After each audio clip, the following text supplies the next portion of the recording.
board, I'm going to tell you one more time how Mandarin conquered China. The 100-year-old language is very new. What's he saying here?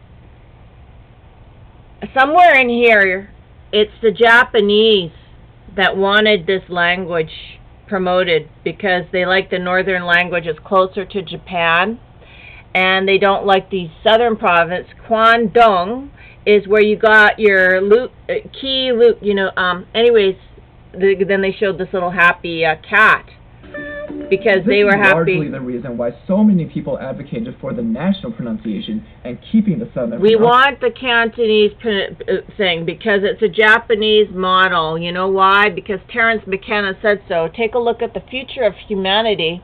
McKenna, Abraham, and Sheldrick. Now forget these guys. These guys are annoying. This guy's the lotus in the swamp. Listen to this. To, I think, support the idea that nations are being looted and dissolved by ethnic factionalism and corporate hegemony, and that in the future these are the two things that will exist.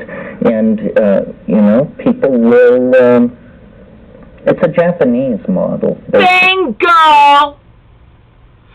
Nations are being looted and dissolved by ethnic factionalism and corporate hegemony. And in the future, these are the two things that will exist. It's a Japanese model, wherein your corporation is your identity. He's talking about the problem with free trade, etc. And he's proving, these other two guys are obviously, Terence McKenna is oblivious back in 1992 about the swamp that he is surrounded by with these other authors. Because he's extremely smart about politics.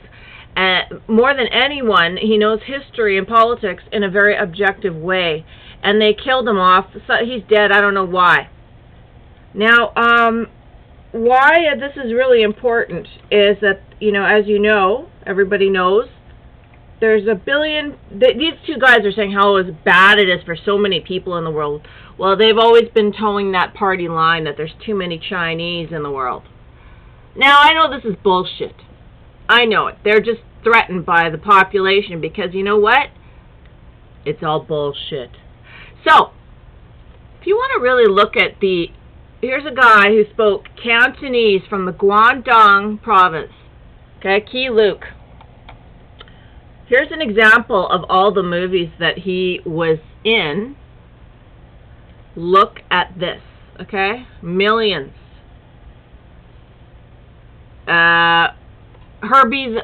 It was another guy, Ben Fong, that was in Herbie the Love Bug. But if you look at his all of his thing from Seattle, this guy's been in a million movies. This is actually what people in North America think of when they think of as Chinese.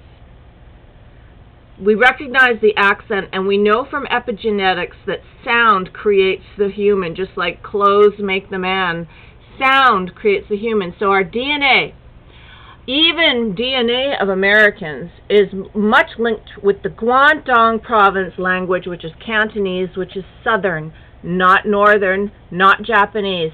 And if you want to just think about this, think about the Japanese anime and how after World War II they really had their big eye cartoons, and they didn't want to look Asiatic or whatever.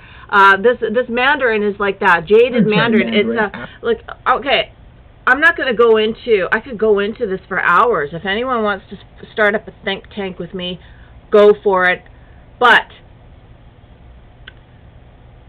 what I'm saying is priceless, 2 cents in a nutshell. Get rid of Mandarin, bring back Cantonese. Now, of course, those are not the real names of the language. I don't care. It's Yat Yi Sam Say. Not she. In fact, this guy says that there's actually a she poem from a Yale graduate who he called it idiocy, idiocracy, idiolect, the she poem. And even if we never said she for thank you in Chinese, we said doje or ngoi, not she. Everything is she. Like, it doesn't matter, see? The title, 时事时诗史.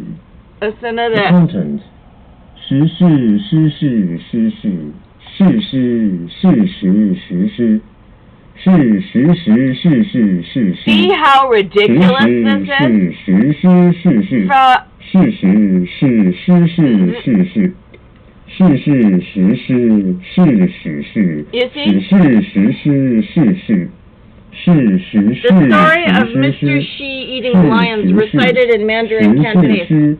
是 Okay? 是是实 Can't, 是 need I say more?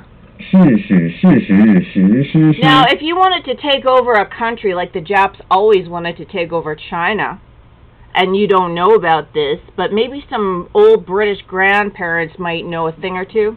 These Japs are brutal. But they're the ones behind it's like that way back in the early 1900s, where they wanted to, you know, I thought it was the white man, but, you know, actually, no, it makes more sense of these. This just sounds like very Japanese, doesn't it? It doesn't sound Chinese as we know Chinese. Chinese is, not that, okay? It's Ching Chong Wing Wong Kung Fu. Not, even look at Bruce Lee, how he says this. Dai De Guang. Whatever. It's the language of Bruce Lee. Hello. It's the language of everyone that has been untouched by the communist revolution. That's the one you want. That's the language you want. It's not impossible to learn.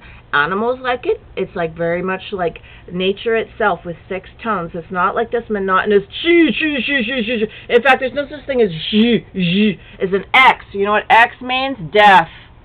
And when you have a cartoon and you have an X over their eyes, it means they're dead.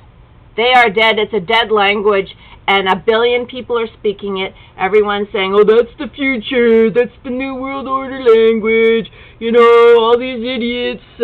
Poor Terence McKenna, we need to resurrect his ideas and his thoughts, and someone's got to start. They already burned his library down.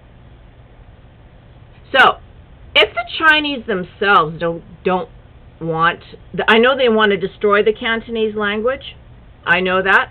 They're not allowing it to be spoken in Hong Kong anymore, which then the world should be actually fighting this tooth and nail. And you know, if nothing else, come on Vietnamese, come on Koreans, your ancient languages or your real language is very close to the Chinese real language. It is nothing like Mandarin.